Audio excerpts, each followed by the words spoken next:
Good morning. I'm here. I made it. Let's let everything get up and going. Hopefully, I feel like I forgot something. I think the Rokfin launches itself. Yes, I'm kind of hulky today. We'll talk about that. And let's see if I get my chat working. Jilly, fashionably late. No, actually, you're early. Jilly, you are the best.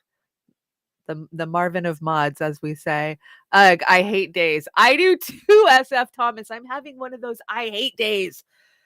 Oh my gosh. I log into the studio and I go to throw my back screen up and the program just will not let me have a back screen. So what you're seeing right now is their auto back screen, and see how I kind of have this green hue. I can't really do anything about that. I've tried, but so Oz and I spent, I'm not even kidding, like 5 or 6 hours yesterday trying to figure out why, when I invite a guest into this studio, which is Restream Studios, that there's an echo that you guys hear and that the guest hears. I mean, today should be to Hell and Back Thursdays. And sadly, I can't bring Pasta in to do those shows until we figure this out.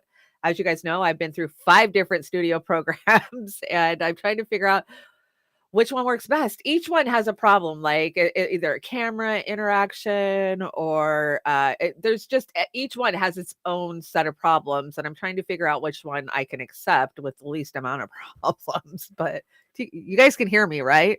I hope you guys can hear me. I mean, you're not screaming no audio, so I'm assuming if there was no audio, we'd get there. I have a huge deck for you guys. I don't know. I was just grabbing everything this morning. You guys can hear me though, right? Yeah. Reported the serpentine belt. Oh no. Yeah, replacing the serpentine belt is never any fun. I managed a mechanic shop. My brother's a mechanic and local one that's been in our town for many, many, many, many years. And I learned a lot. I learned a lot about, I mean, I already knew a lot about cars because I was a poor single mom. And when you're a poor single mom and your car breaks down, you either go out there and figure it out for yourself or you don't get your car fixed. So I've done some things in my day, let me tell you. I mean, I've even helped with replacing motors. So yeah, sounds good. Thanks, DC. Hey, Janice, welcome. It sounds fine. Thank you. Thank you. Okay, well, we're gonna get this show started. Yeah, it's been a day. Hey, you guys hit that like button and share this out. And I talked to Pasta last night. I know Pasta and Steve are rodeo clowns today. They're rodeo clowns every day. I talked to Pasta, gave me a call last night, and I promised him that even if I don't get this studio figured out next Thursday, we'll be it to hell and back regardless if I have to do StreamYards, because hey, now I know how to use every goddamn studio program out there. Chad Wilson in the house. Nice, Chad. What's up? Chad, I love your chats. Keep ranking on them. Keep calling them out because I hear you. I hear you. I see you. Yeah. Everybody thinks that some of these people out there, they just kiss their asses, and we know who and how they really are, right? Yeah, I know. And you're going to appreciate, you definitely appreciate the deck today. Let's see if I can bring some of this in. Let's see. There we go. Slide deck. Yay, I'm on the bottom today. This is Poe, my crow. If you didn't know, Poe the crow is hanging out crows, and the new thing. Well, it's not really a new thing, but it's kind of, how you just pick up things that you like, and I love crows. Anthony, how's it going? Yay. All the fams are in the house. I did watch Vanessa Beeley over on AM Wake Up this morning. They had a couple of great conversations over there. Pasta and Steve doing important work.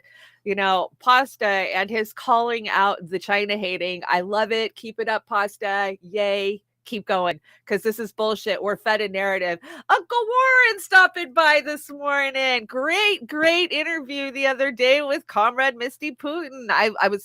We all waited with bated breath to hear what Misty had to say about the mainstream media dropping some sort or putting out some support for Julian Assange. So thank you for having her on the show. It was very insightful. I featured it on yesterday's show. I don't know. Tuesday show. Yeah. It's been a morning. I'm so glad to see everybody hanging out. Yeah, I hope you had a good time over there, and keep up the good work, everybody out there. I mean, this community is slaying it. Even if you're not sitting here broadcasting, most of you guys are working behind the scenes, and I appreciate that so much. Oz, if you're out there, I appreciate you most of all. Yesterday, spending hours and hours trying to figure out my capture card and get one computer talking to the other computer, and ultimately we achieved nothing, but, but hey, we try, right? We keep trying. So, and everybody who stopped by our test stream yesterday for a few minutes, you could see me in my jammies with my hair sticking straight up. Yeah, I don't really care. I will go live out the ethernet with no makeup on, but it happens very rarely. Rob Juno, good morning. Looking awesome as usual. I am on my different camera. Thank you. So I did the camera shuffle these last 2 days because you guys know my other camera cannot keep up with me frame wise, right? If I move, it blurs out. But it has good color because it has a light. So that's the camera I was using. This is my old camera, and I'm on my old camera today. So I'm trying to make it look good. God, it's everything's a nightmare and a pain in the ass. And it's conspiracy against me is what it is. So let's get this deck started. Fair use. I'm just commentating. These are my opinions. Please go out there, do the research, and form your own opinion because we don't want a world full of fucking regurgitating dumbasses. And that's what's out there, right? So we are not those people. We know what the hell we're talking about. Buy me a coffee if you want to help me out, help the trailer park out. You can buymeacoffee.com/trailerpark, or you can help us in so many other ways. You can join our Patreon. Today's the first, which means it's Patreon paydays. And I want to thank all of our Patreons out there. You keep the lights on at Beauty and the Boomer. It's not very much. There's only 10 of you guys, but every cent that we get goes right back into B&B and all of these productions that we're doing. So thank you to our wonderful Patreons. And yeah, we just can't, we can't say it enough. We just appreciate you guys so much. Here, I want to put the Patreon shout out up there. These are our wonderful Patreons. Thank you so much, everybody who helps us out. And I get it. If you guys can't help or can't afford to help, believe me, I know, I get it. So we just appreciate those who can. And hey, you can help out in so many other ways. You can like, you can share, you can tweet, you can just be informed and conversate in the chat. That's the best way to do it, right? So today's the starting day. Oh my God, guys, on top of everything else I have to do, today I am starting my 62-mile challenge for St. Jude's Children's Hospital, of course, cancer research. And yeah, I know about the whole charity thing. But for me, this was motivating for me. And hey, it goes to helping kids with cancer. So I am going to walk out here. It's 29 degrees right now with snow on the ground where I'm at. But I'm still going to get out there and yeah, look for the videos, look for the pictures. I did a couple of warm-ups, this week, getting back into the mode of walking every day. So I will be out there walking every day and giving you guys updates. If you'd like to help me out, you can go over to Twitter. It's on my Twitter. I should pin it. I didn't pin it. And it's definitely on my Facebook because it's a Facebook campaign, which is just weird. You'd think they'd let you share it wherever. But anyways, so these are the ways to help us out. And of course, the Beauty and the Boomer PayPal. Okay, now we got through all the housekeeping. Let's get this party started. Oh my God, you guys, there's so much bullshit to talk about. So much. I'm going to get back to the chat, see how you guys are doing. How's Rokfin? I didn't even get a chance to shout out the Rokfin. Sorry, Rokfin. I love you, Rokfin. You guys are the best over at Rokfin. And Beauty of the Boomer, Roar Media, Brave New Future. We are growing on the Rokfin, and we are so happy. We've been on Rokfin for a long, long time. So it's awesome to start getting some viewership over there. We got Fred Edwards hanging out on the Rokfin. Hey, Fred, how's it going? You warm today? I know it's cold where you are. Lizzie, hi, Lizzie. I want to send you a Christmas card. I want to send you all a Christmas card. You guys need to DM me your addresses, just your mailing address. And don't worry, I'm not going to be giving them out to anybody. But if you want a very special Beauty and the Boomer Christmas card, let me know your address and I will get it out. I've already got quite a few addresses. I'm excited to start filling out cards and just a way for us to say Merry Christmas, Happy Holidays, and thank you guys for supporting us all year. So yeah, get those addresses to me. Lizzie, I definitely want yours. I want to thank you so much for my beautiful Free Assange sweatshirt. So I had to bring Whitney Reb right out of the bat. Look at that, extra bola. You were retweeting this. Means I'm following you guys and what you're doing. Whitney Webb, we all love her. Gee whiz, wouldn't it be great when the CIA gets to tell us directly what experimental whatever we have to inject in ourselves and our children in order to stay employed and travel? So the CIA may be the more useful than the CDC in the next epidemic. Oh, wow, we didn't see that authoritarianism coming, did we? Yeah. Yeah. Anthony, yes. Send me DM me your guys' address and I will definitely shoot you out a beautiful Beauty of the Boomer Christmas card. Oz did an amazing job on them. So let's see. Rokana, he doesn't think that it's very fair if we ban spouses from insider trading or stock trading, but we all know it's insider trading, right? If they're in Congress, it's insider trading. It's not stock trading, even if they're the spouses, but that's unfair. That's just unfair. How dare you? Unfair, right? These clowns. He turned out to be the biggest clown of all, right? And I just want to say Jimmy Dork was one of the very first to call that clown out. I mean, on air, right? Yeah, right. Okay, let's see. It's December 1st, guys. The holidays are here, but some people think that it's time to rethink Christmas. So, yeah, time to rethink Christmas as half the country is not Christian, says diversity group. They say many people feel left out and excluded from the celebrations while their own religions or spiritual festivals are ignored. So, maybe we should just get rid of all holidays. What do you think? Just like that way it'd be good for everybody. We shouldn't celebrate, anything that includes family or tradition or I mean, I don't celebrate Christmas for the whole Christ mass thing, right? A lot of us, most of us don't. With the world, most of us are atheists, it seems like nowadays, or agnostic. And yeah, holidays are pagan. We know that. We know the origin of these holidays. Exactly. That is such a great point. Opus Cosmic. Yes, they're pagan to begin with. So what the fuck are these guys talking about? We all know Jesus wasn't born on December 25th. And if you actually go and look at history, most of the Christmas story we've been sold is total absolute bullshit. All it is about a capitalistic holiday, right?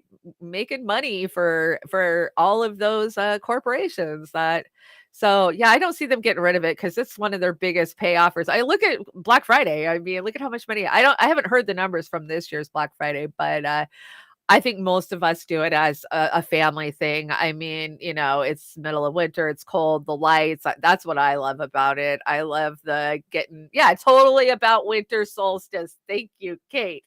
You're absolutely right. Good morning, Kate. Yeah, it's not about the whole Christ mass to me. So, and we do dual holidays in my family because we celebrate Hanukkah too, because half the family is Jewish and half the family is Christian. So yeah, we do both, and my kids thought that was the best thing growing up, let me tell you. Let me tell you. They got so many presents. We kinda did the, smaller presents for Hanukkah and then, of course, the big ones on Christmas Day, but I think you can do whatever the hell you want, and most people do. I have friends that celebrate Christmas in July. I mean, they had a lot of bad stuff happen to them around Christmas time, and they come together, they put a tree up, they do the whole thing, but they do it in July. So to each their own. And I think these diversity groups need to fuck off. Oh, okay. Let's talk about the weather. I got so much on this deck. There's so much to talk about. But the weather, what is the weather in your neck of the woods, as Al Roker would say? Hey, I heard Al Roker was back in the hospital again. Like he was there a couple weeks ago and then he got out and then he's back. So I don't have an update for that. I just heard a rumor, my bird whispered in my ear, but yeah, that's the update. But the weather's really bad from coast to coast. The West Coast, we've been cold and snowy for 2 weeks now. We've got tornadoes. We've got mass snow on the East Coast. But let's check out these tornadoes that went through the South night before last.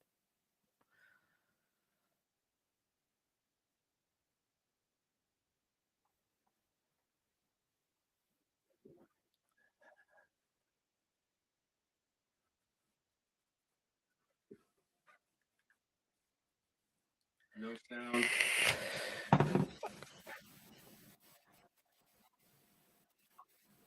Okay, hold on. I got no sound. No sound, no sound. Why don't I have any sound? There you go. What do you mean? What's that noise? Either it was playing or it wasn't playing. It's not. Okay. Why don't I have sound? This is what I'm talking about with these damn studios. Nothing's changed. There's no reason that it shouldn't work. Everything's set the way it should be set. So why don't I have sound? I'm not muted down there. No, I'm not muted down there. And I'm up on high. Ugh, why don't I have sound? Well, this is going to be a short show if I don't figure out why I don't have sound, guys.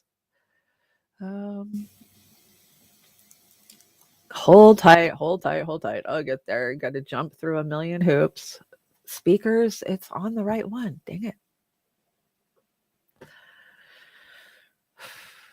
I just want to build my studio and then be able to log into it and have everything work and not have one thing be a problem. There's no reason this should even be a problem. This is why I'm so frustrated with these damn studios. Okay, we're going to try again. Let's see. Crank it up. Tell me if you got sound.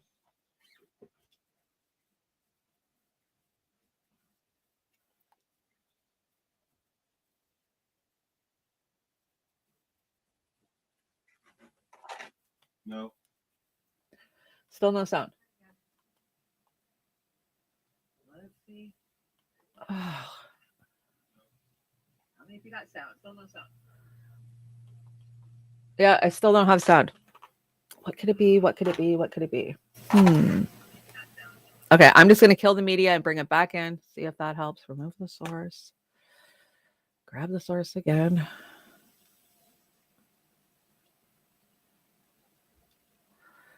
I definitely want sound, please. Sure. Okay, here we go. We're going to try again, guys. Flashlights piercing the darkness as they desperately search for survivors. At least 2 injured there.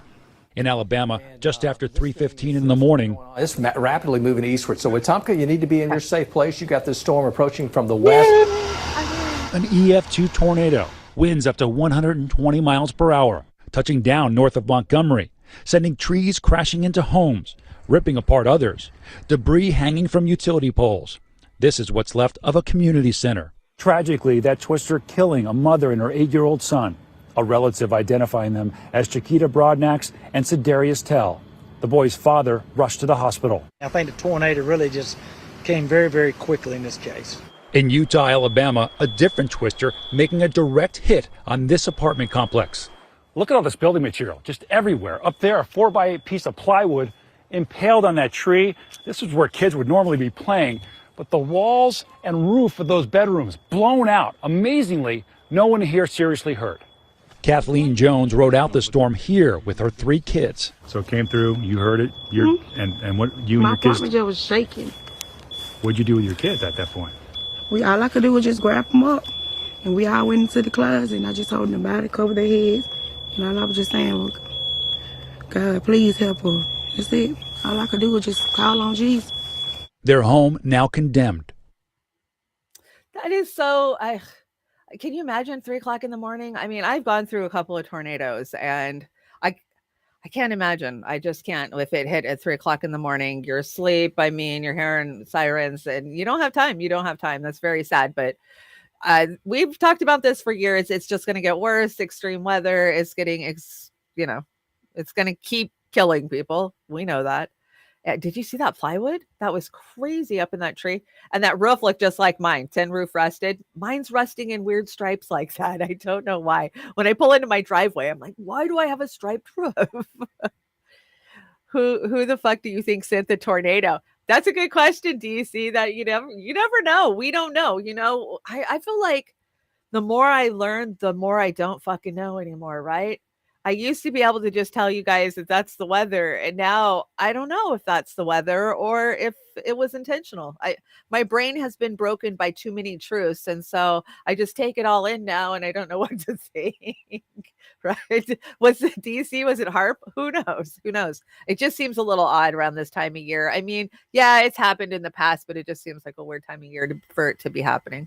But all it takes is warm air and cold air to collide, and that's what you get. So, but yeah, that's not the only crazy thing that's going on. Did you guys see what's going on in Hawaii? This is kind of biblical. Yeah, let's take a look at volcanoes and the lava flow.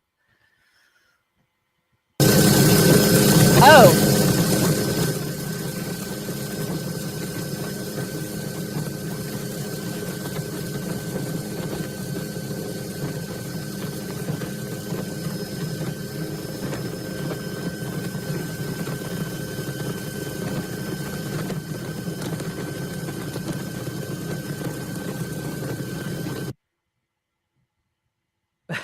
Yeah. That's crazy. And we've seen that for a long time, right? But this is the first time it's happened since the 80s. From what I understand, I haven't actually been there myself, but one of my exes was there and sent me a lot of pictures and told me about it. And yeah, they're used to living with the lava fields there, and sometimes it takes some houses. Yeah, volcanoes are slow though. I'm more concerned with when these volcanoes go off, and we have a couple more going off too, not just these. The particulates that they're putting into the atmosphere, right? We know in history that when particulates go in the atmosphere, it sets us into winter, basically. It blocks out the sun, right?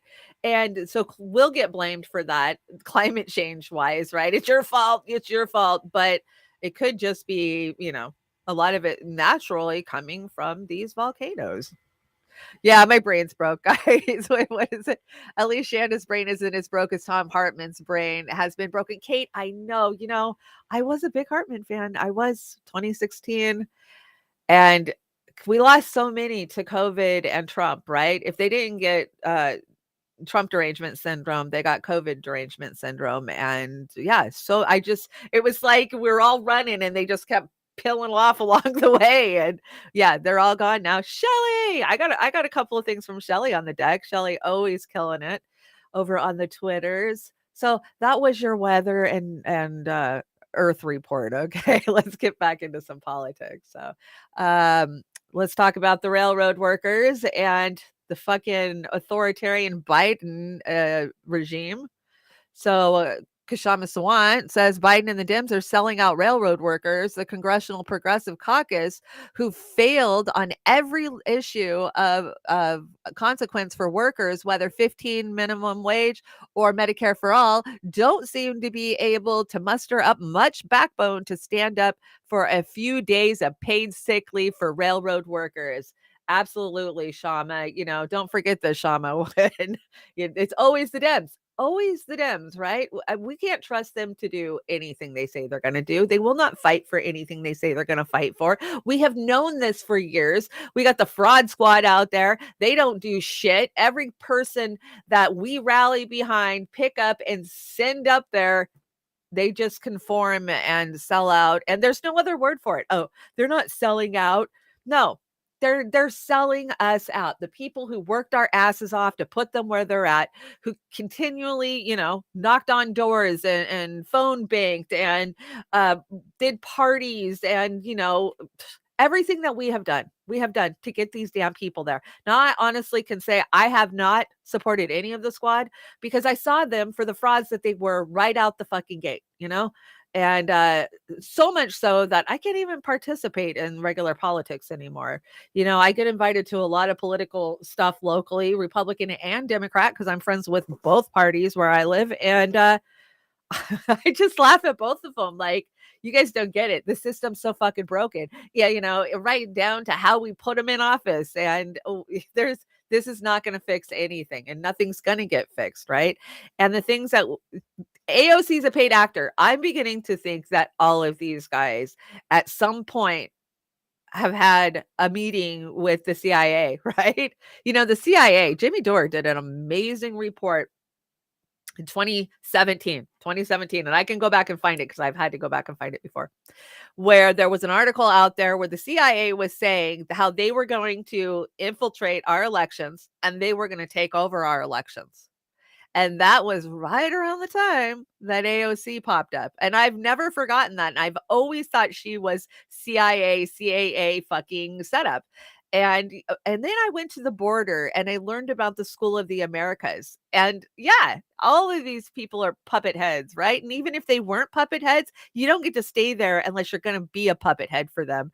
And it's just sick to think that these Democrats were going to actually do anything for railroad workers. They love to throw platitudes at you at election time, right? Oh, we need 15 minimum wage and, we need paid sick leave for everybody. And we need Medicare for all. But then when they get in there and it's time to actually fight for it and force the fucking vote, sorry, now's not the time to fight for that. Is that what Nina told us when we did our Medicare for all rally 2 years ago? Now's not the time.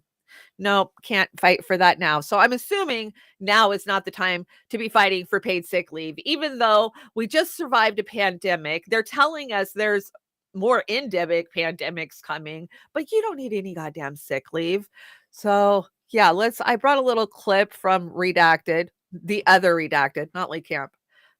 That's another thing. I loved Lee Camp for so long. And I went to many of his shows and I have met him a couple times. And since he's been hanging out with Graham Elwood, he's not even in my purview anymore. I don't know. What about you guys? What do you guys think? So yeah, let's check this out. And who are these redacted guys? Somebody needs to give me the rundown on these guys because I really don't know. But I agree with what they're saying here. So let's listen. So President Biden asked Congress to take this up, and House Speaker Nancy Pelosi got right on it. Just moments ago, the House voted in favor of doing this. Here's the tweet from President Biden. I'm calling on Congress to pass legislation immediately to adopt the tentative agreement between railroad workers and operators. Let me be clear. He loves saying that. Let me be clear. So I wonder where John Pierre gets that from. A rail shutdown would devastate our economy. Without freight rail, many U.S. industries would shut down. As a proud pro-labor president, I'm reluctant to override the ratification procedures and views of those who voted against the agreement. But in this case, where the economic impact of a shutdown would hurt millions, I believe Congress must use its powers to adopt this deal. Oh. Pro-union president. I want to be the most pro-union president ever. Go ahead, Philip. We need a word that describes when you're forced to go to work against your will. Like when you don't want to, like the conditions aren't right, you don't want to, and then you're forced to. We need a word for that kind of like when you have no choice but to go to work. Yeah, I wonder if we could come up with trying to think of. I'll write Webster's and see if they know anything. Slavery? Forced labor? Slabbery? How about slabbery? Yeah, it's fun. We call it out when it happens in other countries, but it's just the norm here. It's just disgusting. And, Bernie Sanders fucking sellout too. He should be screaming his head off. And yeah, he puts a few tweets out and he puts a few platitudes out. But is he really doing anything? Has he really done anything? No. And they won't. So Biden will do much like what Reagan did in the air traffic controller strike in the early 80s. He will just tell them this is what you're getting and you're going to go to work, and if you don't go back to work then you lose your fucking job. And yeah, there's a word for that and we know what that word is, and it's definitely more than forced labor. But if some other state did it, man, you better believe we'd be screaming our asses off. Profit sharing. Yeah, that's the thing. They're making record fucking profits right now. Record profits.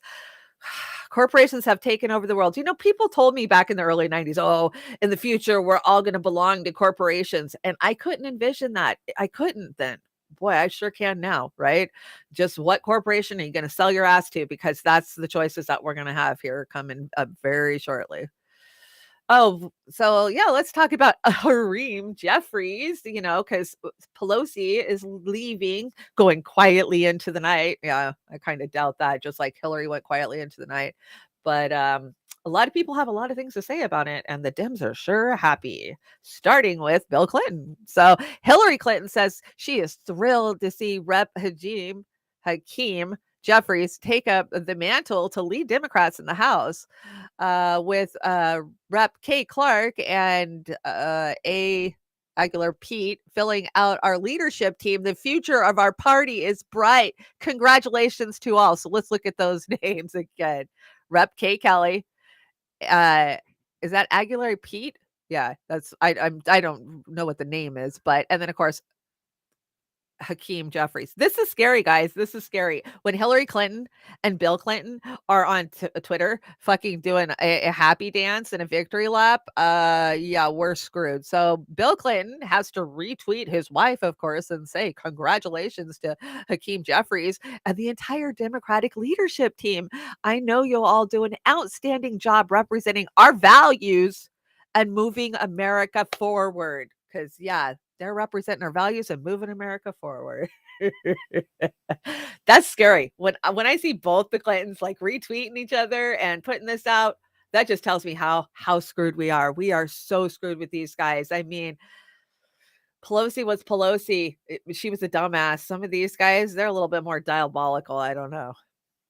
So I'm very concerned with it. So I brought us a little clip because, Hakeem, he had to go out there and kiss Pelosi's ass, of course. And she was the greatest ever. So let's hear about how Nancy's the GOAT.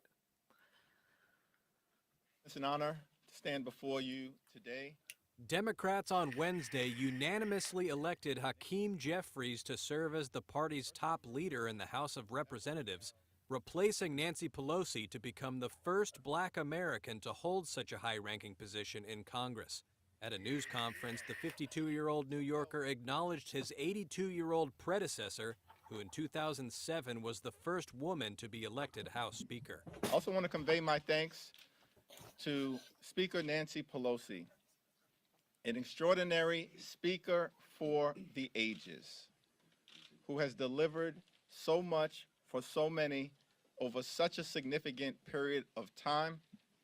Our caucus is better, our country is better, the world is better because of Speaker Nancy Pelosi's incredible leadership. The world is a better place, guys, if you hadn't heard. So, yeah, that's one of your new leaders. That is your House leader, Hakeem Jeffries. And, I have one more tweet I had to bring about this because this is an excellent point.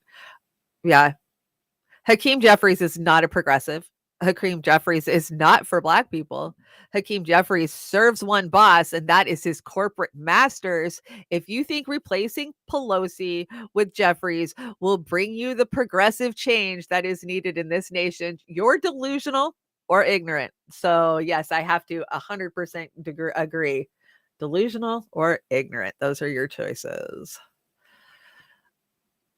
Oh, I brought in Jill Stein too. Let's see what Jill Stein had to say. So the squad is 2 for 2 today, selling out railroad workers and voting for a guy who supported the super PACs targeting progressives for speaker without a word or an objection, exceeding even the worst expectations of the non-believers like me. Yeah, I agree with that. I do. So yeah, we got a new speaker, new leader. Let's just see what bullshit comes of this, right? Same shit, different day. Yeah, it's all bullshit. It's bad for you. George Carlin, DC. Yes, thank you for bringing that. So the Royals are in town, not the ones that live here, but the actual Royals. And yeah, they're hanging out in Boston, and I thought I'd bring you guys just a little clip of a dedication they did yesterday, because hell, why not make fun of them too?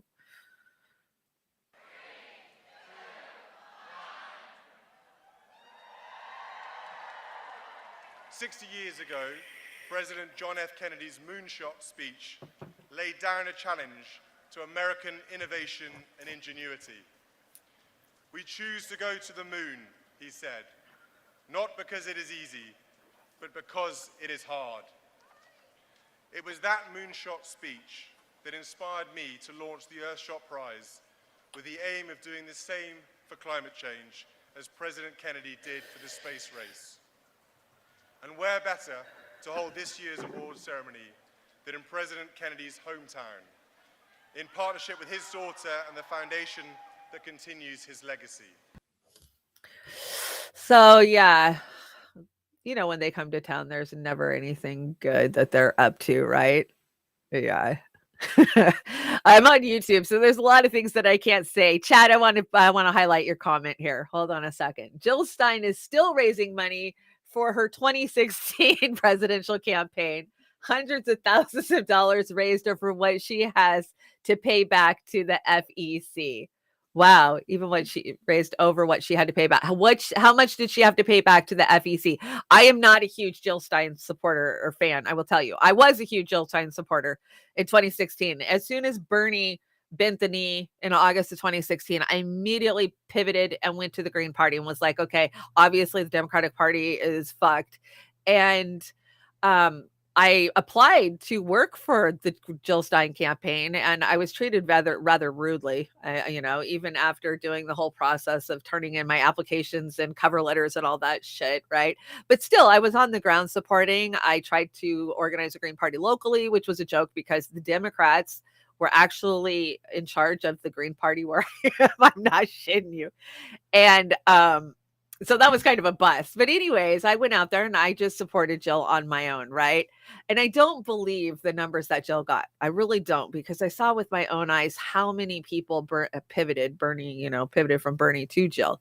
But the actions that I've seen out of Jill, I've met Jill quite a few times. I was in the ground in 2016 with Jill. She was the only one during the DNC convention that actually came out and spoke to the 100,000 people that were on the ground. 150K, Chad. Hold on, let me get that. But since then, I just find her to be, I don't know. It's just my own opinion. I just find her to be an opportunist almost. Like she only pops up on the issues that she thinks will get her recognition, is kind of how I feel. And that is my personal opinion. I'm not saying anybody ever said that. That's just how I feel. And that always lets off warning bells in my head when I see that. Let's see. Chad's going off here. Let's just play it out. So Jill campaigned to her state party to keep GP candidates off the primary ballot. Well, that's shitty. We're fighting for everybody to have access, and she has been denied access to so much shit, and then she does this. Yeah, that's my problem with the Greens, Anthony, is that they are too freaking cliquey. The Greens turned me down as a candidate for Congress, didn't have anybody running that race. Stupid people. Right. I know. They're just like, oh, if you don't fit in our little cookie cutter box and our little clique, then no, the Green Party could have exploded in 2016 had they had their shit together and had they been a big tent inclusive like Democrats claim to be. I agree. So, okay. Well, I don't know how we got on the Jill Stein rant, but we went there. I appreciate you, Chad. And I appreciate when you do call her out. And a lot of our peeps don't like it. A lot of them like Jill. Jill was just at the Julian Assange rally at the Department of Justice. She was the opening speaker. So I understand, that her voice carries a lot of power, and that's why so many of the organizers do appreciate when she comes out. But I also feel like she could do so much more. I guess that's the way it is. Jill Stein was arrested in the name of democracy. She absolutely was, a couple times. And the things that have been done to her are fucking horrific. Like, when they threw her out of the DNC, they locked her. When I was in Philly in 2016, they locked her in a room for like 8 hours just to keep her out of the damn way. I mean, yeah, she's had some terrible shit done to her. But I just feel like the Greens could be so much more if they would just try and be inclusive, and they so are not. Okay, so moving on. Let's actually get to this attack. So Mars mission may be all female to avoid astronauts having sex for a 1.5-year journey. Yeah, because that's how we deal with that. Of course, this is old. This is from 2017, but still, I thought it was hilarious. Hasn't came to fruition yet, but you never know. Fraud squad. Yeah, that's exactly what they are. Total fraud squad. Did you guys see this? Who's killing crypto billionaires? Chili sent me this. This is crazy. And let me get over to where I have the notes I have on this. Notes. There we go. Oh, of course it's tiny. Of course it's tiny. Okay, so I'm going to read this to you guys. CIA and Mossad and pedo elite are running some kind of sex trafficking, entrapment, blackmail ring out of Puerto Rico and the Caribbean islands. Mussinger a developer of blockchain-based decentralized finance platform who wanted to end global banking corruption, tweeted at 4:57 a.m. They are going to frame me with a laptop planted in my ex-girlfriend's who was a spy. They will torture me to death. The 29-year-old then left his $6 million beach house in his Lux condo area, or condado area of San Juan, Puerto Rico, for a walk a little after 9 a.m. A surfer off of Asford Beach spotted considerably so rifes with riptides. I'm thinking we're talking about riptides. A local hotel. Okay, so it's a local hotel. Discovered his body in the waves. He was wearing all of his clothes. He had his wallet on him, sources say. Yeah, so that was just one of them. Another one's helicopter crashed into a mountain unexpectedly. Another one just dropped dead in his sleep, even though he was young and healthy. And yeah, there's some questions. I mean, we've seen things like this happen before. Like, remember all the natural paths, all the natural doctors that just started dropping off around 2013? And a lot of people think that they were being silenced for something they were trying to put out there. May it be that there was an actual cure for cancer, or if they were just calling out vaccines, or if they were calling out, big pharma's corruption. Didn't matter. They seem to have got silenced. And with what we saw with the crypto the last couple of weeks, it makes you wonder. My conspiracy. I'm just saying, my conspiracy, and Tyler Durden's too, because Oh, did you see this guy? This guy just won't go away. This is when you're driven by fucking ego. Check this out. One of the letters I got, I want to read to you, Sam, because it's from a gentleman who said that he lost his life savings.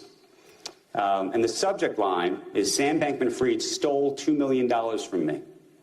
Can you ask him why his hedge fund was leveraging long all of these S-coins? I'm going to keep it polite for the kids. Please ask him if he thinks what happened was fraud. These are the kinds of letters that I've been getting repeatedly over the past several days. What do you tell this man? Yeah. I mean, I'm deeply sorry about what happened. There's going to be a time and a place for me to sort of think about myself and my own future, but I don't think this is it. Like, right now, I mean, look, I've had a bad month. This has not been a fun month for me, but on behalf of everybody here and on behalf of the public, I want to thank you for engaging in it at a time, in truth, when I know you've been advised not to. So thank you so very, very much. Thank you. Sam Bankman-Fried, everybody. And I don't know why you're clapping.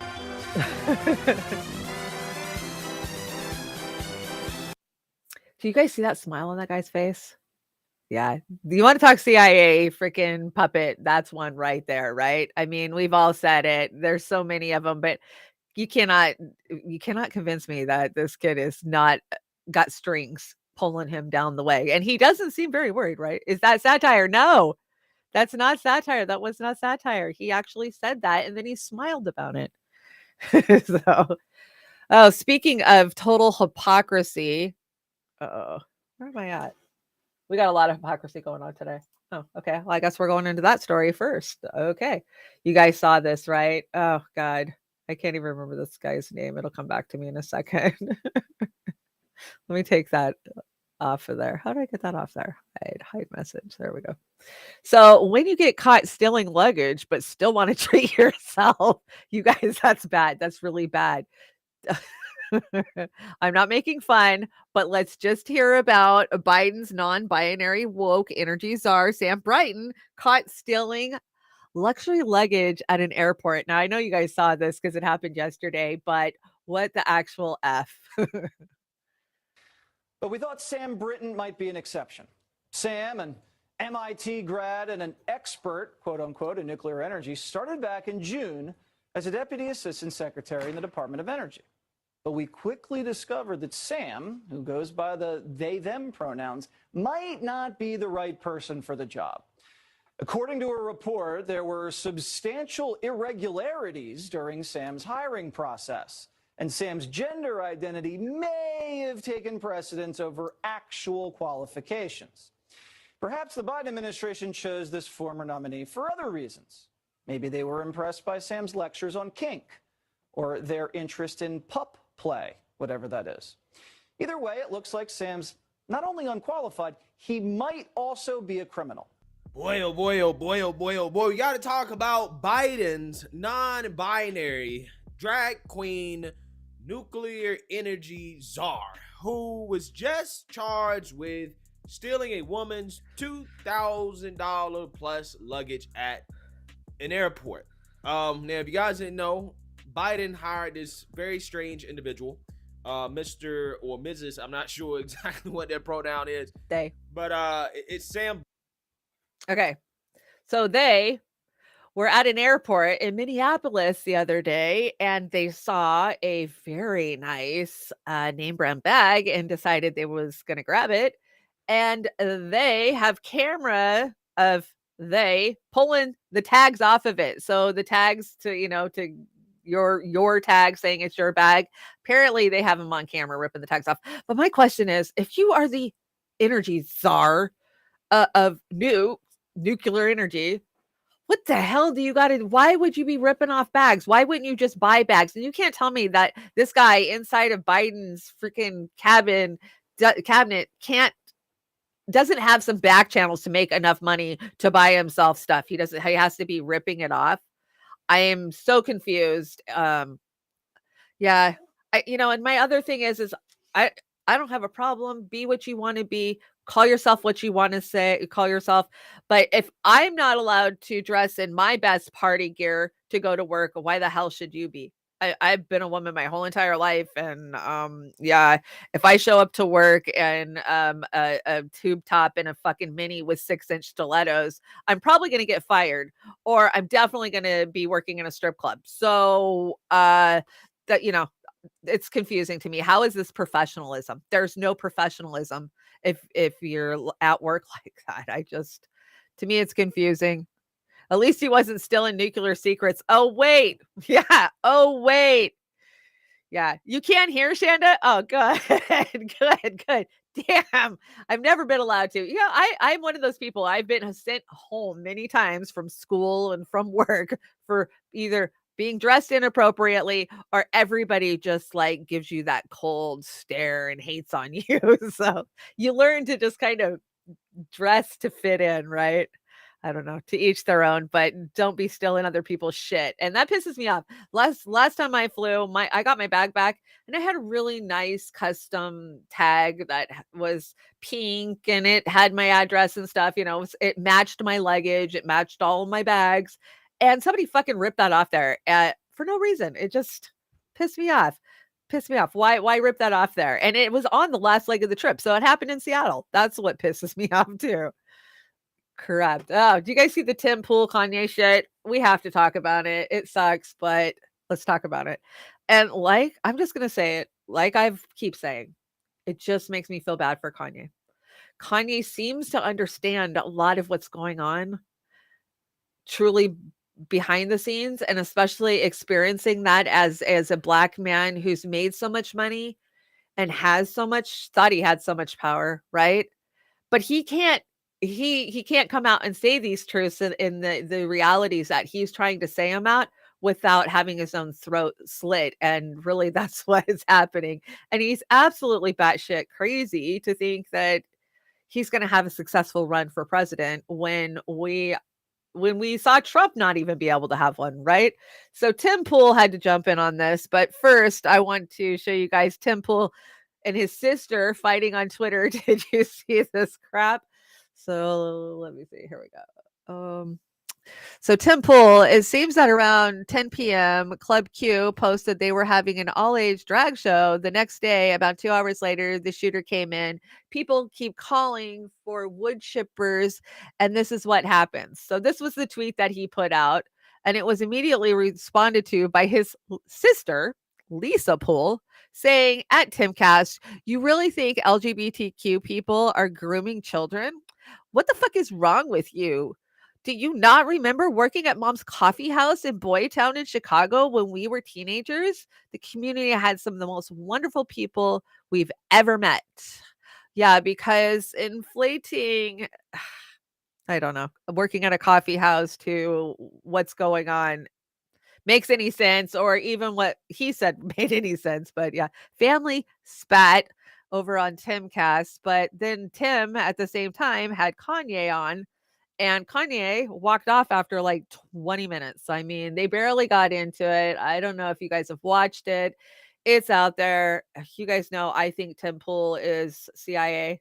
I do. It's just like, okay, everybody's CIA. I'm gonna make a shirt that says everybody's CIA.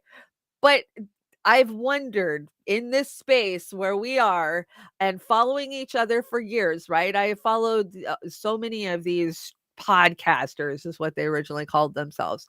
And especially Tim, from where they started to where he's at now, doesn't make sense money wise to me. Like, he had to be infused somewhere, is the way I feel about it. Now, Luke Wadowski hangs out over there. I appreciate Luke. I appreciate, the reports that Luke does, and we are change. But I still have questions. And that doesn't mean that, that Luke wouldn't fall for it. I'm sure that, it's his friend. And I see a lot of friends that hang out in that little circle, but I just have questions. Yeah. Shelly says Tim Pool is irritating, arrogant twat waffle. I'm amused anyone's big as Kanye. I'm someone as big as Kanye walked off his show. Yeah, Kanye right now, I think he'll just take any platform he can get to get his voice out there, because he's been so attacked and he's been so knocked down so many pegs because of where he was at and what he, even Trump's pissed at him, right? Because he brought these extremists, and that's what I'm going to call him. He brought some extremists with him when he went to have dinner with Trump and when he stopped by Timcast. So I brought a little clip. Let's listen to it, and yeah, we'll talk about it. Let's see here.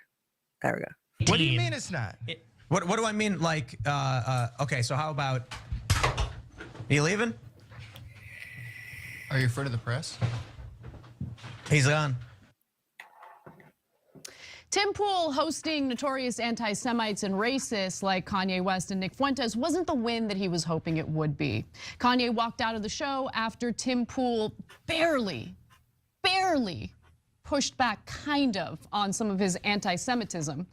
But he also spent some time sucking up to his hateful dweebs, and I want to give you some examples of that. So why don't we take a look at the first video? Before the show, obviously, I'm getting a bunch of messages from people. People are hitting me up and they're like, you shouldn't host them. They're anti-Semitic, they're white supremacists, they're racist. I do find the idea, I do find it funny or weird or whatever that, Nick, they call you a white supremacist. You're here working with or for, one of the most powerful black men, one of the wealthiest and most famous. But a lot of people were saying on the right, specifically, don't platform them. And I said, well, I want to understand what they're thinking and why they're thinking it. They're they're involved in what may be the biggest news story of the past week, and we have an opportunity to sit down and talk. Because the red media controls both sides. It just said it as simple as possible. Jared Kushner was next to Trump. Ron Emanuel was next to Obama. So I just wanted to play that first to give you a sense of what Tim Pool's pushback, what his challenging questions sound like. Challenging comments at Nick, I mean, I can't believe people call you racist. I mean, you're advising Kanye West. I mean, would a racist do that?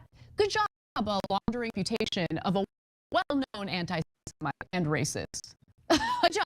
You did a great job there. Fantastic. We showed you clips. I can't do it justice, but I mean, among the things he's no picture by black blacks can't hold themselves, they're inferior. He's not there's no code words. He's just a flat out, outright racist white supremacist. It's not within about. What does Tim Pool do?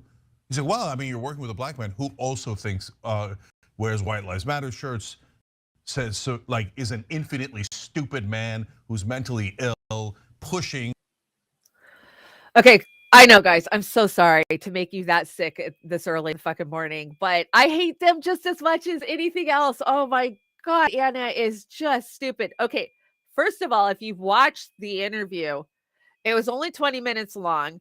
Kanye, if you know Kanye, Kanye is a branch thinker. And when I say a branch thinker, that one branch leads to another branch, which leads to another branch, and he branches off, but then he tries to get back to his original point. He is a classic narcissist who loves to hear the sound of his own voice.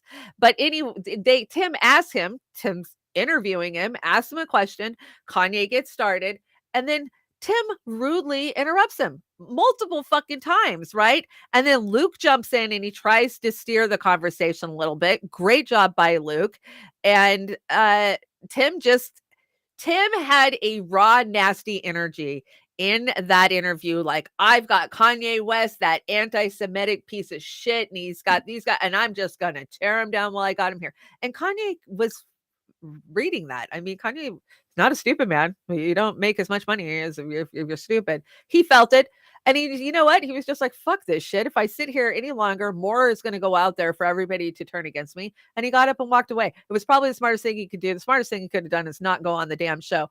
And for Jake and Anna to just fucking dogpile on just goes to show that, how they are such sellouts, right? Ooh, this is something good to talk about. And you're right. Was it Natalie? Yes, I saw that Luke Wadowski would not address it on his show on YouTube. He is making you go over to Luke Uncensored to get his take on it. Now, I didn't go over yet. I did, watch I always watch We Are Change just to see what he's saying. And I don't agree with everything that Luke says or does. I mean, definitely didn't agree with him when he was all Trump, Trump, Trump, right? And that's a huge problem I have with a lot of these guys. It's like, fuck, you can't see the trees through the forest because you don't see it right in front of your face that these guys are just as bad as everybody else that you're calling out. And I mean, Kanye has mental illness. Does he need to be locked up? I don't think so. Was it the same day that his divorce with Kim K got granted and he was ordered to pay $200,000 a fucking month child support? That is insanity. Like, that bitch needs that money. Can you tell me she needs that money? With all the money that her and her family has, she has to go and take money, $200,000 a fucking month away from this guy. I mean, yeah, he should be paying something, paying for the kids' schooling, but that's about it, paying for their health care. He should not be handing Kim Kardashian $200K a fucking month because she has all those kids. It's sickening. And what it does is it sets the precedence for the rest of men all the way down the pyramid, right? Kanye's up here and he's got to pay that while everybody down the road's got to pay for it too. Kanye's crazy and Kanye says some terrible shit and Kanye's done some terrible shit, but I just see a sick man who's in the public eye who is just being picked apart by vultures for virtue signaling. And I feel like he knows some truths, right? He knows who's attacked him, the people who've attacked him. And that's what he's saying, but you're not allowed to make that observation. You're not allowed to say Hollywood's full of Jews, right? Because that's what he said. You're not allowed to say that out loud. It could be true. It could be true all day long, but you're not allowed to say it. You're not allowed to say it. And I've had this personally happen to me on a show a couple of years ago where somebody attacked me for going after the Rothschilds. How dare you talking about international bankers because they're Jewish? Like, what does them being Jewish have to fucking do with it? They control international banking. What if they were Catholics? It would be the same to me. That is neither here nor there for me. They control international banking, and I was called an anti-Semitic. So, it's funny. I said, I'm Jewish, so I'm anti-Semitic. Guess what? I get to die with those people if you guys come for everybody, right? And, I was attacked over and over for it. And sadly, there's just some conversations we can't have anymore. We're not allowed to make plain face observations. And I felt like that's what Kanye was trying to do. And the more he tries to articulate what he was trying to do, the more he F's it up. The deeper he gets in, right? The more he steps in it, as they would say. So it's a hard topic to talk about unless you're just going to pull the mainstream tow rope, right? So I'm against bigotry and religious extremism. I'm against hiding behind religion to excuse bad behavior. Yes, Chad, that's exactly what it is. You're hiding behind religion to excuse bad behavior? Can we just call out the bad behavior that's happening out there? And that's what we see, right? Yeah. But no, it's not going to get any better. It's going to get worse. So I had to bring one more Jink Uger tweet to finish out this section. So Jink says, we all Kanye West, we all. That's not okay. That's what he said. We all Kanye West is hateful and a complete idiot. Not like you are, but what's not talked about enough is what a bitch he is. He's so soft. Tim Pool said, I think they're being extremely unfair to you because he didn't say the Jews in the sentence. Kanye walked out. Weakest man in America. Yeah, okay. I mean, I wouldn't go that far. That's a little extreme. Weakest man in America. I think somebody's just jealous of the money that he has. So, oh, the segment's not over. I brought a Rising clip. You guys want me to skip it or do you want to watch it? I think this is Brianna Joy Gray. Let's check out what she has to say. But then I have some crap I want to talk on Rising. And movement before he got kind of ousted from the party over pedophilia kind of allegations, or that he said something that seemed to be pro not pedophilia. allegations, Not that he did it, participated, right? but that making light of it, like making exactly, which is very funny given that that's now like the number one issue of people on the right is exactly. So it's weird to see rumors. these two back. Obviously, Donald Trump got in a lot of heat for sitting down with both of them. He said he didn't know who Nick Fuentes was and disavowed it and said it was just because of Kanye. But in this interview, we get a little context for how that meeting even came to be. Apparently, Milo and Fuentes reached out to Alex Jones, who then asked Kanye if he could give them their contact information. And Kanye seems to be weirdly like a ship in the sea buoyed about by these kind of grifter type personalities. Not to say that it absolves him of ultimately sitting down with these people and not vetting them, but it does seem like just a weird, almost accidental dynamic set up here by people who are trying to exploit Kanye's potentially mental breakdown or whatever else is happening. Right. So. Yes, that's exactly how I would put it. Bree got it right on that. But can I tell you, I saw yesterday, I was scrolling through YouTube and I saw a post, you do community posts, and it was from Rising from Rising. And it said, thank you for voting us #1 podcast. On YouTube or some shit. And I had to go in there. And of course, there was a ton of people. Oh, I love you. I love you. I quit watching TYT and now I watch exclusively you. I used to watch MSNBC, but now I love you. And I typed in, yeah, it's kind of easy when you're in the corporate algorithm. Just saying. And that's the truth of the matter. I know that there's a lot of our brothers and sisters out there that would blow the fucking doors off of Rising if they were allowed to rise to the top on their own merits, right? We're not allowed to because we have the boot stepping on our head. We've had the boot stepping on our head since the day we got to YouTube because of who we were affiliated with. The people that came in, they automatically knew that. And it was so funny to watch in real time. Like they knew that who and what we were, and they made sure that we did not rise, and they still do. I watch them every day pill 10 of our followers off of our YouTube, just like 10 just gone every day, and then we'll get a few more, and then they'll just take 10 more away. And you can't tell me that 10 or 20 people every day are going to their YouTube and unfollowing our channel. I mean, when was the last time that you went and unfollowed a channel that you hadn't watched? I mean, that's the craziest part to me. So yeah. Rising YouTube algorithm. I guess Oz is wearing off on me. Aren't you proud of me, Oz? I brought a Rising clip. So, okay, one more on this Tim Pool, and then we're out of here because I had to bring you guys Kyle Kalinski's take on it because why not? These guys, come on. Let me see if I can get it up here. Let's go. Okay, so Kanye can't handle the slightest pushback from Tim Pool over his Jewish conspiracy obsession, but he thinks he can run the most powerful country on earth. Oh my God, the slightest pushback. It wasn't the slightest pushback. I think Kanye had those guys with him, and it's like Bree said. I don't think he freaking fully understood the magnitude of who those people are.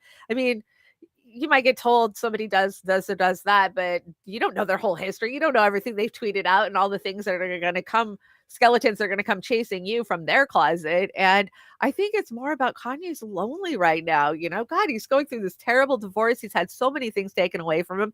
Then you got the whole Balenciaga bullshit with their pedo gate, I think is what they're calling it. And it's not a gate, it's the real fucking deal. And they got caught out on it. And, you know, that was a lot of money he lost with him. And then to have Kim Kardashian not distance herself from Balenciaga for this, like, tells you everything you need to know about the fucking Kardashians. So, oh, more sellouts, guys, more sellouts. Did you see Justin Trudeau supporting the uprising in China? I'm not even kidding. I'm not kidding. I know most of you seen it, but for those of you who haven't, the hypocrisy knows no bounds. And yes, the same guy who crushed the trucker protest, took money straight out of the banks from them, is cheering on China because how dare them have a zero COVID policy.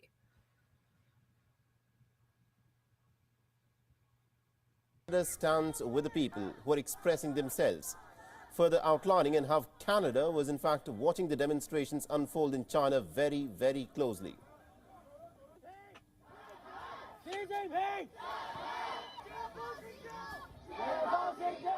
Canada, as you know, has a very, very large Chinese-Canadian community, and we have had long, long ties across the Pacific to China and other countries, and it means we're watching very, very closely. Obviously, it's really important that citizens be able to make themselves heard, that they're protesting, yes, on a specific issue that touches on so many others of government control, of authoritarian states.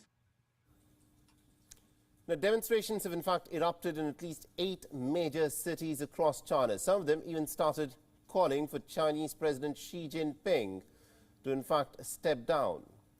Now, Justin Trudeau interestingly has said that Russia's invasion of Ukraine showed us to how the authoritarian regimes are not reliable trade partners, and that the future supply chain should in fact run through countries like Canada that are extremely concerned about carbon emissions and human rights.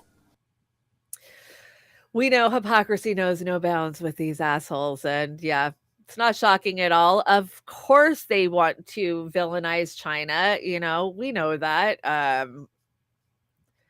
I heard that Biden put pressure on him to do this, and he had no choice but to do it because the US wanted him to do it. So, yeah, he's such a fucking hypocrisy. The hypocrisy, oh my God. You can't protest here. Don't protest here. We'll crush you. You know, you'll lose your jobs. We'll take your money. We'll take your livelihood. But hey, protest over there. Yay, you guys are doing good. Protest. Yeah. We live in such a cartoon nightmare. Speaking of cartoon nightmare, this little segment, I want to do a little segment on fentanyl. I always, even if I'm not doing it to Pell and back on Thursdays, I try to bring you guys at least one you know, kind of related segment. And I caught this story. So this is San Francisco. I'm just going to play the report and then we'll talk about it. So this is a local news report. A 10-month-old baby's exposure to fentanyl is raising concerns about the safety of Moscone Park along Chestnut Street in San Francisco's Marina District. In a post to Nextdoor Tuesday, Ivan M. says, "Our baby went to the ER today and barely survived because he found and ingested fentanyl while playing at Moscone Park." He says the baby typically plays in the grass and credits his nanny and the fire department's quick response and use of Narcan in saving his child's life. It's so scary and frightening because this is, you know, every weekend there's always kids here. There's bouncy house parties for kids, and everyone brings their dogs here. And it's supposed to be, you know, a safe part of the city where you don't think something like that might happen. The park is filled with kids and dogs and those that are responsible for them, and news of the fentanyl exposure is definitely raising concerns. We circulate this park all the time, almost daily, and so I do know that there's certain risks about being like in a larger city like San Francisco and exposure to things like that. I do think it's gotten worse through COVID. Wednesday afternoon, authorities confirmed the child had been exposed to fentanyl, but could not confirm much more than that. Police say they still don't know how the child made contact with fentanyl. They say they searched the park after the incident but found no evidence of drugs or paraphernalia. But those who frequent the park say it's not unusual to see people doing drugs here, and now steps will be taken to stop that. The police department is going to increase their foot patrols and the visibility in the area. Cracks me up. 24/7.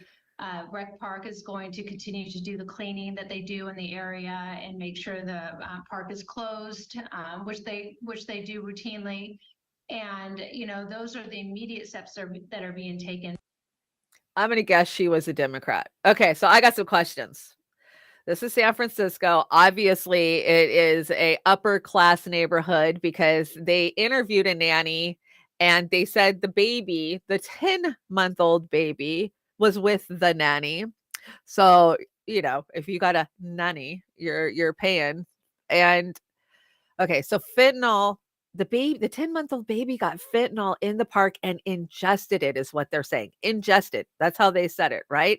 Because if you listen to TYT a couple of months ago, Anna, you cannot absorb fentanyl through your skin at all. At all. That is the mainstream report from the left, is that fentanyl is not being absorbed through the skin, that's a Republican talking point, and they're just trying to, make it salatialize it, make it bigger than it was.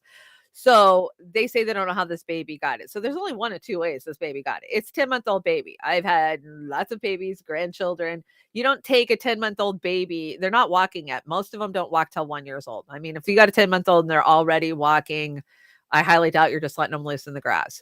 So this baby was probably laid on a blanket in the grass. So I have so many questions by this report. Always question everything, right? But, so that's just part of the demonizing of fentanyl. But how did the EMTs know that the baby was fentanyl overdosed? I mean, fentanyl overdose, you just drop, you might foam at the mouth, but you foam at the mouth when you seize or you have a lot of issues.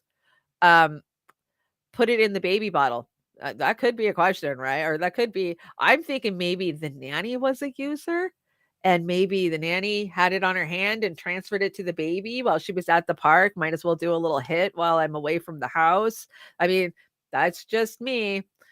The way you absorb fentanyl through the skin is either liquid or patches accidentally get stuck into you, and nearly impossible to get the patch prescribed now. Yes, you're absolutely right, because Shelley, they learned how to cut the patch and dissolve it, and then you could inject it. Yeah. So I have so many questions about this because I don't want fentanyl users to be demonized. Absolutely not. That's the last thing I want, because so many of my friends and family are at that point. And that's where everybody who started out, that I know, everybody that I know who started out on prescription drugs and then had those prescriptions pulled from them by, whatever reasons, the DEA decided, no, there's too many in your area, or you got flagged because, your dose you were taking more than your dose. There's so many different reasons. And I don't want to see these people demonized, because it's a huge portion of our fucking population right now, people. We cannot be demonizing these people. We need to be figuring out how to help them,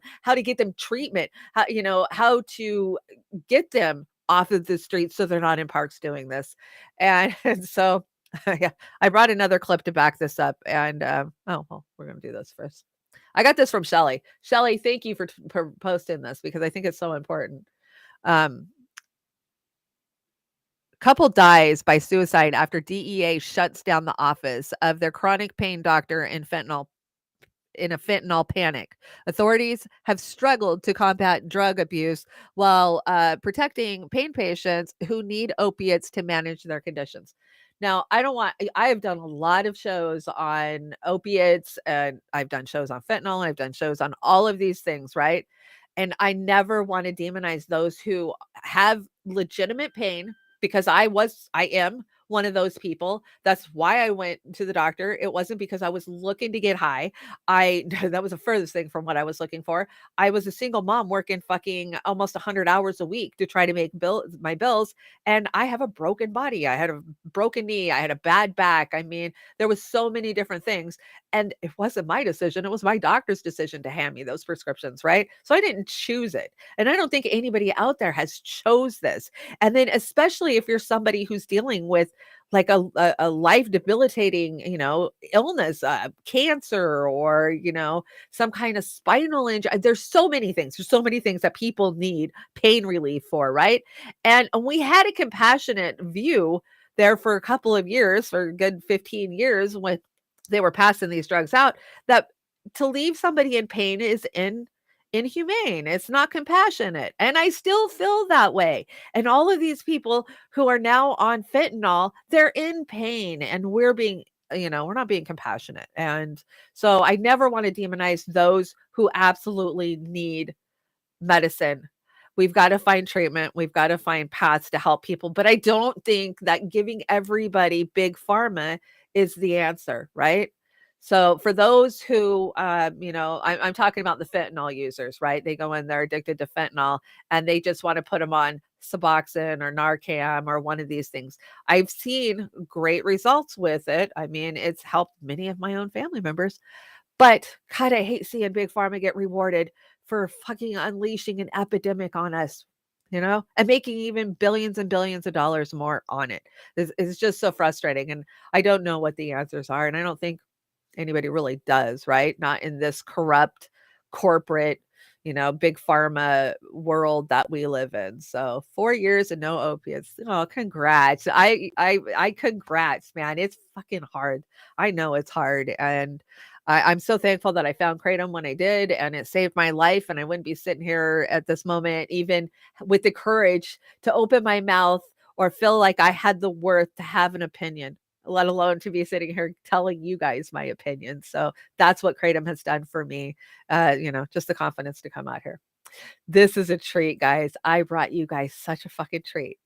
So did you know that News Nation paired up two of the worst, stupidest, dumb shits in the world, and now they have their own show, and it is Chris Como and Bill O'Reilly. Yeah. So I brought a little clip, and here they are debating fentanyl, and I'm just gonna let you watch it just for the entertainment value. They're not saying anything that I didn't just say or that anybody isn't saying, but it's just funny. So let's watch. First of all, educators are underpraised in this country. I was a high school teacher. I don't know if Cuomo knew that or not, and that's why my grammar is better than his. But when you have a 10-year-old with a gun, then that comes under the age of reason. 7 is considered the age of reason, but you know that kid is screwed up, but that kid can take a life. So it is not a black and white issue. The issue is that society and our government has a mandate to protect American people from harm, and it is not doing that. Appreciate you, Denise. Look, as all things, it gets complex, right? Where did the kid get the gun? How was the gun secured? Why did the kid have the gun? And what did the parents do with that kid? But he was a kid. Yeah, I understand. You don't put him in jail for life. No. But let me ask you another question. I know we got a lot of... That's because he's not evil. That's why. We don't know if he's evil or not. There are 7 evil years kids. old. But let me ask you a question before we get to all of the flood of calls. So, fentanyl dealer on the street sells fentanyl to your kid. Kid dies. Okay? Fentanyl dealer is an addict. All right? Fentanyl dealer is an addict. We supposed to feel sorry for him because he has a disease when your kid's... Yes. You absolutely can feel sorry for him because he has a disease, and he could have committed a crime, and he may have committed the crime because he's got a dark heart and didn't care if my kid died. All right. I just don't want to blanket everybody. Look, I know it's easy for people to take a little bit of what I say out of context and use it to kind of rally around a cause. But I think that when you ignore subtleties, obviously good and evil are bright line distinctions until you start to get into the facts. A dealer who sends fentanyl, right now, they're prosecuting everybody who touches fentanyl as if they intended to kill somebody else. Is that going to make fentanyl go away? I don't know. Next call. They're not doing that in New York. They're not doing that in New York. Although, as you well know, there was a guy caught with 22,000. Wait a minute. Your audience needs to know this. You just said they're prosecuting everybody with fentanyl. In New York, 2.5 weeks ago, a guy's caught by the NYPD with 22,000 fentanyl pills. Okay? He's out in 2 hours, and he'll never show up for his hearing. But he's being a cartel prosecuted. member. He's being prosecuted. No, prosecuted what? He's out. He's not coming back. He's out on bail. You don't know whether he's Are coming you back. little Bo Peep? Oh, here we go. You know, you called me that like 25 years ago, by the way.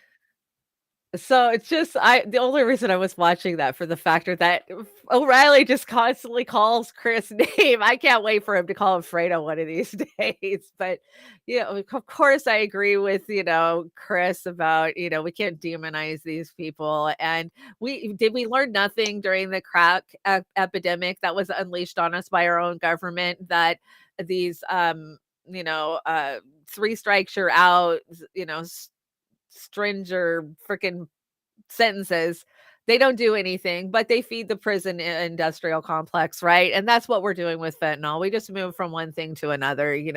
We went from crack to meth to opiates, and now we're here. That's just what they do. That's the circle of life when it comes to the DEA pushing their drug narrative to help pipeline prisons. So yeah, but how fucking stupid. Who's actually watching that? News Nation. What a bunch of garbage. Like, it's like the worst lineup of people who couldn't make it at the mainstream or that were there once and they haven't been there for years. Like, we had Marnie Hughes. She was a local news commentator. I noticed she landed over there too, but yeah, this channel's just garbage.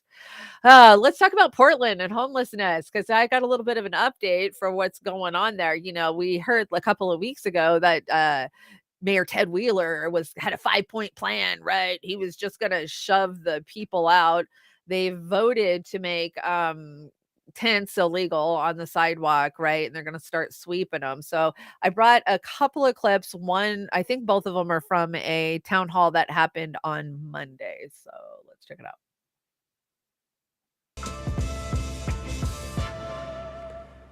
Last night, something remarkable and unusual happened. Dozens of business owners from the Central East Side gathered in the evening to let Portland's mayor, Ted Wheeler, know how they feel about crime and homelessness and neglect from the city. Spoiler alert, they're not happy. As I mentioned earlier, we don't often get to hear from them, so tonight we're going to spend some extra time on all this. Let's begin with their frustrations. Here are 2 comments from Kyle Ranson. He's the CEO of the company Showers Pass, which makes popular coats for cyclists and others. We're on Southeast 6th. There was a massive camp right down there underneath 99. It was horrible for 6 months. The city finally came in, swept it. What did they do? They swept it round the corner in front of our building. We now can't even get a delivery into our building. I actually had another instance where this was happening. We were pleading with the city to come and clean it up because I had investors from Asia coming to look to make a multi-million-dollar investment in a new brand that we're launching, Vault, which is e-bikes. The individual arrived from Taiwan and said, yes, we want to invest in your business. We are not investing it in this location, because the building was surrounded by homeless camps. Can you imagine what that was like? Yes, I know our homeless population needs help, and we'll get to that in a bit. But put yourselves in the shoes of a business person trying to make a living in Portland, trying to help their employees make money, and serve the public by making good products. Imagine doing all of that in a place surrounded by homeless camps. Here's another CEO. This is Marcy Landolfo from Rains PDX. That's a clothing company. She's explaining she recently closed one of her stores for good after 15 break-ins. She wants to know if the city can use federal law enforcement to clear out the criminals. Is that an option?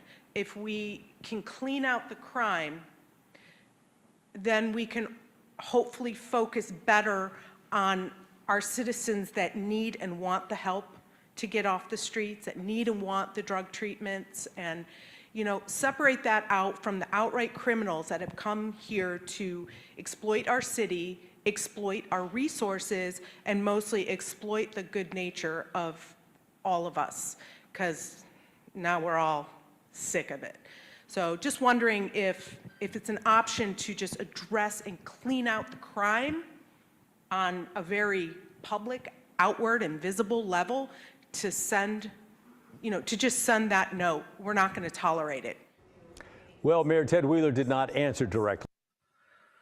Okay, so basically what that lady was saying is, Well, I'm a good dim, and I'm just sick of it though. So can we bring the feds in and clean these fuckers out? And I don't mean like the drug addict. I just mean the criminals, like just the criminals. Obviously, she doesn't understand that the crime is happening because the people need money to survive because they're living on the streets and most of them are addicted. This is just stupid. I feel for the guy who, yeah, I'm sure he had investors come and they probably saw it, but hey, you got investors coming from China. You probably could afford to move your business. Just my thought. So, anyways, this was the response from Wheeler, and this is what has been passed. So, this is the plan. And I brought you a little clip. The topic of homelessness, today the Portland City Council decided to move forward with the initial funding for Mayor Wheeler's plan to handle the homeless crisis citywide. The vote today earmarks $27 million for the 5-part plan that includes building 6 large city-sanctioned homeless camps. Residents will have access to food and substance abuse treatment, and the camps will have security patrols. The mayor's plan also phases in a ban on unsanctioned camping over 18 months. The money approved today is expected to come in part from the American Rescue Plan and Multnomah County's Joint Office of Homeless Services. This is not a perfect solution, but it is a solution responsive to the reality that we face. 5-year wait lists for affordable housing, rampant rates of severe mental health and substance abuse, and a lack of availability for treatment, as well as a progressively dangerous and unsanitary set of conditions within unsanctioned camps across our city. The city just simply cannot wait for a perfect solution. So basically, sorry, my phone's ringing. So basically, what they're going to do is they're just going to build a big encampment and push them all into the encampment. We're not talking housing either. We're just talking a compound that will have armed guards walking around it because, yeah, that's everybody wants to go live in an Orwellian nightmare camp with armed guards, and you can bring your tent, but you got to follow the rules. I mean, a lot of these people don't go to the shelters because they don't want to live under those type of oppressions. And so I just see $27 million that's just going to go right, and it's going to line the pockets. We've seen this time and time and time again. We just throw money and money and money at the homeless situation, and it just gets co-opted, corrupted, and it never trickles down. It never gets to the bottom. Very rarely does it help. And I think that as we go forward, we're going to see a lot of police authoritarianism more than we already have in Portland. And I mean, against the homeless population there, because they're saying they're just going to take their tents and push them. So, just like ants, you just move them to your neighbor's house. You never really get rid of them. Hey, I just want to welcome John Kemp. You were sent over this way. Well, welcome to, we don't call ourselves a YouTube page because we are a community, and you're always welcome here. We just talk truths and our opinions, and that's what it is. It's our opinions, and I'm pretty eclectic when it comes to the stuff that I watch. So you never know what's going to show up. As a matter of fact, I don't even know what's next. Let's figure it out.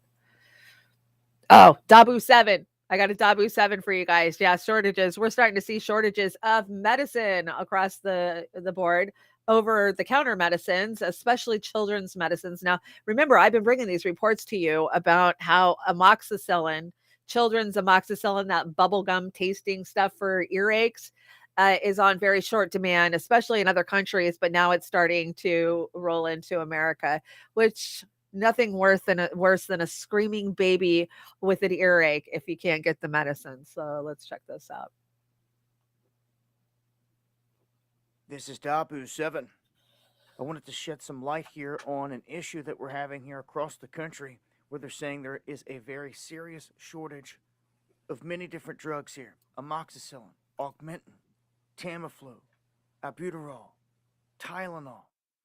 All of these erupting across the United States here recently.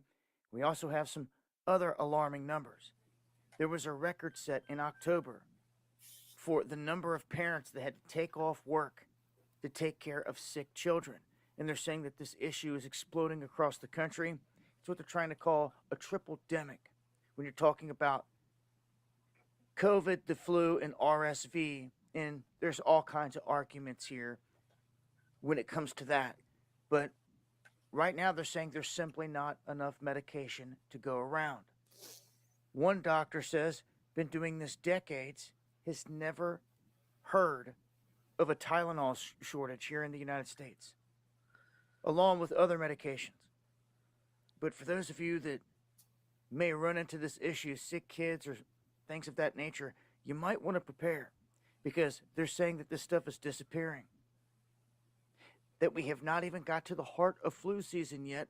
Winter's still a month away officially, and that this is the situation. So I just wanted to put the heads up out there and let folks know that if you can get your hands on some of these medicines, do so. I also know people that are in the medical field that are talking about how cancers and all these other things have exploded. I wonder why. Just here in the past year or so. So a heads up here, again, for folks out there that may face this situation. If you can get your hands on some of these medications, I would do so quickly. So yeah, we've been talking about that for a while, and yeah, I'm not going to go buy 10,000, bottles of Tylenol or children's Tylenol. I mean, I do keep it on hand for my grandkids if they're here and they're sick, because what else do you give them when they have a fever? But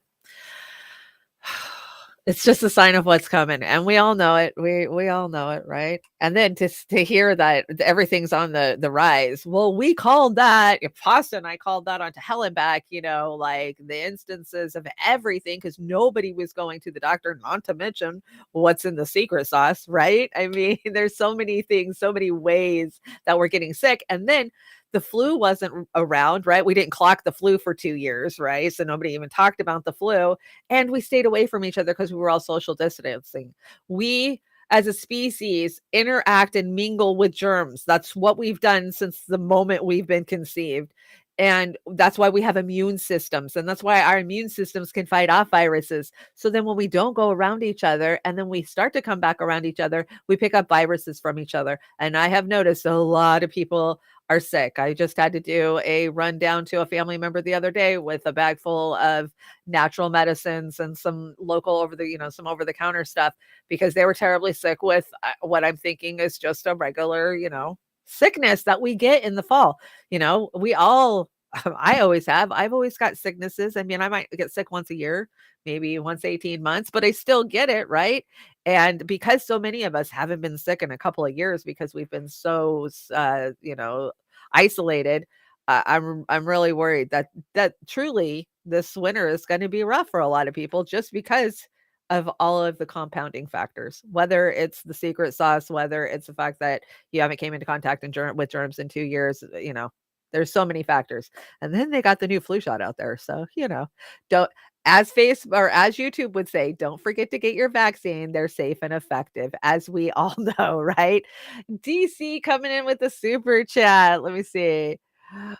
Let me get it up on the screen. There we go. Super chat. Wish I had more to give, but thank you for giving me something to look forward to every week, and for this amazing little community enclave of sanity. No, thank you guys, and thank you, DC. DC, you're great.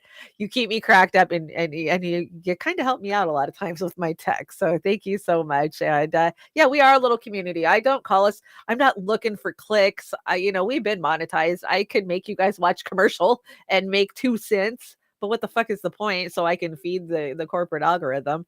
Yeah, no, we are a community, and we're not just in this YouTube space. You can find us on Rokfin, at Roar Media, and of course Rumble. And yeah, we're just trying to get to the people that want to just talk about truth. That's and laugh about it. Of course, that's always awesome. And Mai's gold, especially with Beauty and the Boomer. We like a good laugh. I mean, what else can you do with what we're living through is laugh. But my shows are a little bit little not as funny as B&B. And let me tell you, Oz has been working on some stuff for B&B. B&B is going to be great. Okay, one last story, guys, and this is a follow-up to a story that we've been following, and of course, that is the Danny Masterson case. Danny Masterson, it was a mistrial, so let's check it out. The judge in actor Danny Masterson's rape trial declared a hung jury Oh, it's a hung today jury, that's after right. jurors said they could not reach a verdict. Masterson, the former star of that 70s show, was charged with 3 counts of forcible rape relating to incidents involving 3 women from 2001 to 2003. The jurors told the judge they were divided on each charge. 2 jurors were excused Monday after testing positive for COVID-19 and replaced with alternates. Jurors started deliberations again, but were unable to reach a unanimous verdict. Okay, so what happens now is I believe there was 5 or 6 charges. And so the count, and I was explaining to you guys the count, the prosecutor will decide if they're going to re-prosecute this case based on the jury count. So did they convince the jury except for maybe 1 or 2 jurors, or, did they not convince the jury and they probably should just give up because they obviously didn't have enough. Now, it was really weird across the board, and there's been a lot of speculation that Scientology got to this jury, which would not shock me in the least bit. If you know anything about Scientology and how fucking crooked these guys are, hell yeah, they probably got to the jury, in my opinion. And the jury count was like, it was high numbers. There was only like 1 of them where the prosecutor probably would reconsider trying that one. And this is these victims. It was a long time ago. A lot of this happened, some of it 15, 20 years ago, it seems like. And you had a lot of influence from Scientology for these women to not have reported it, I think, is how the defense team managed to really tear this down. Cameras were not in this trial. Of course, this trial was across the hall from Harvey Weinstein's, which I should get you guys an update on. But yeah, we'll see. We'll see. I mean, we've known for a long time in the back channels that Danny Masterson was a complete creep. And can I tell you, my last boss, my former boss, he's a Scientologist, and he has huge pictures of Danny Masterson and him hanging out at some Scientology party. He's got all these Scientologists all over his office.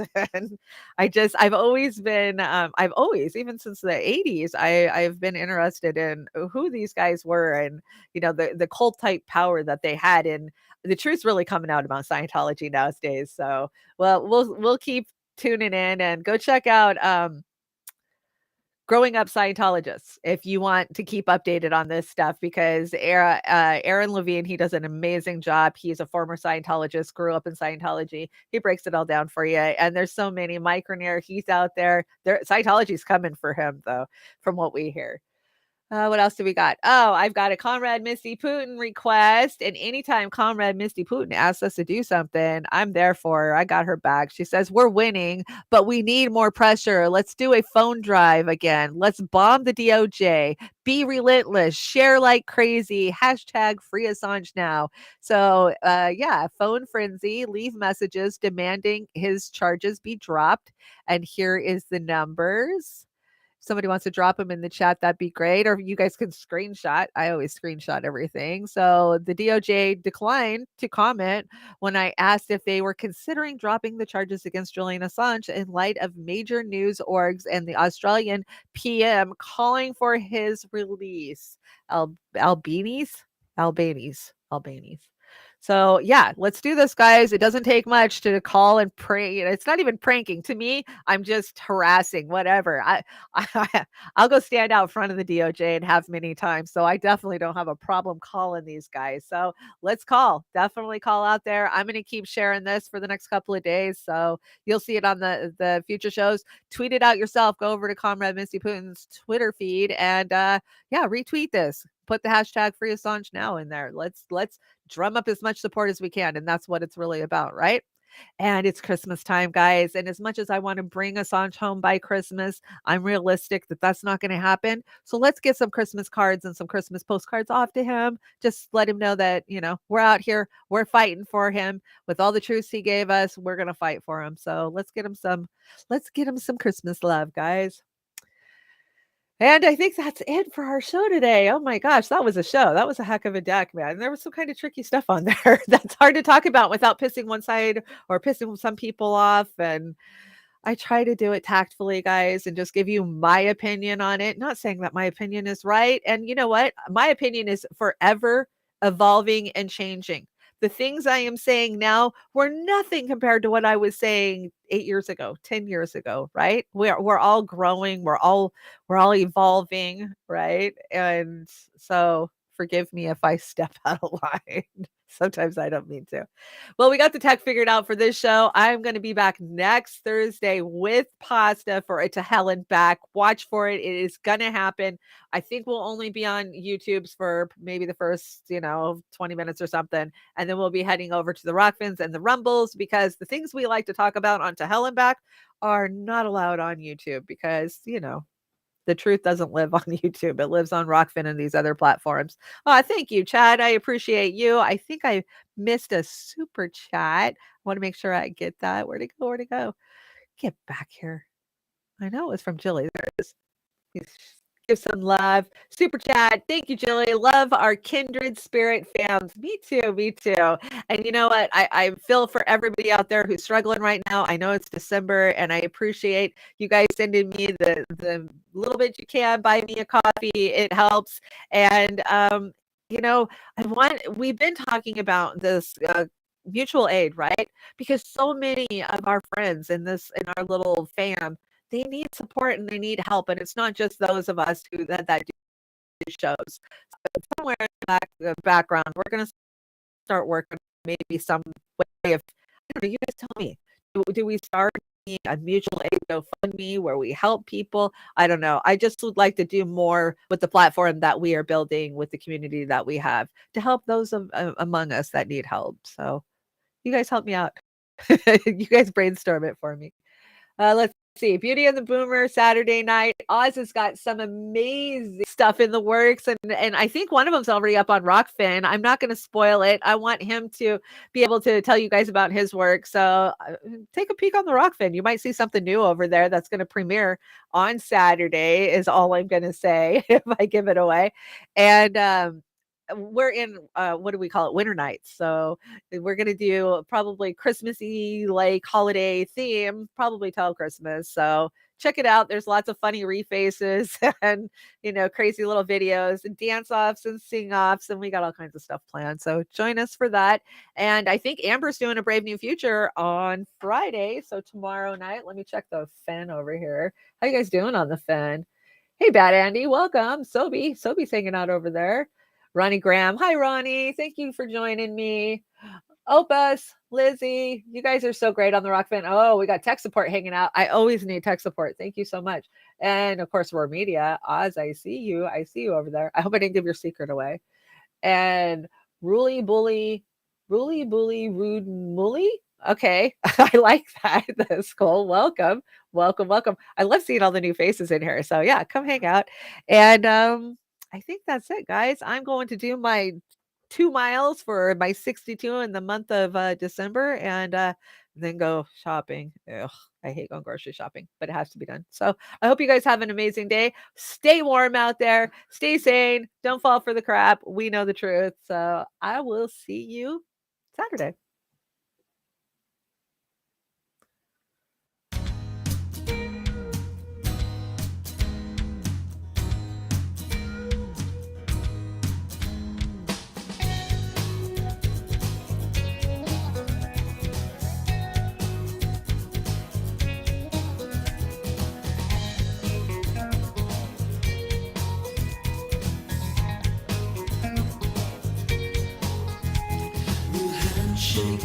Seals the contract.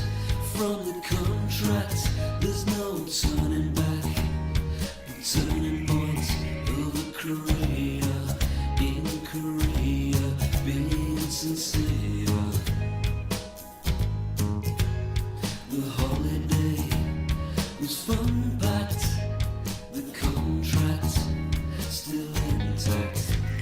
The grabbing hands grab all they can, all for themselves after all.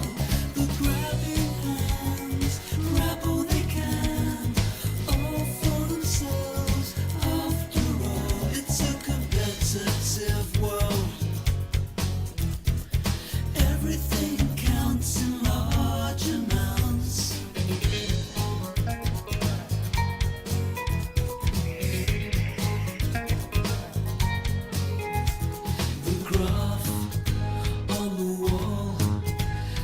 story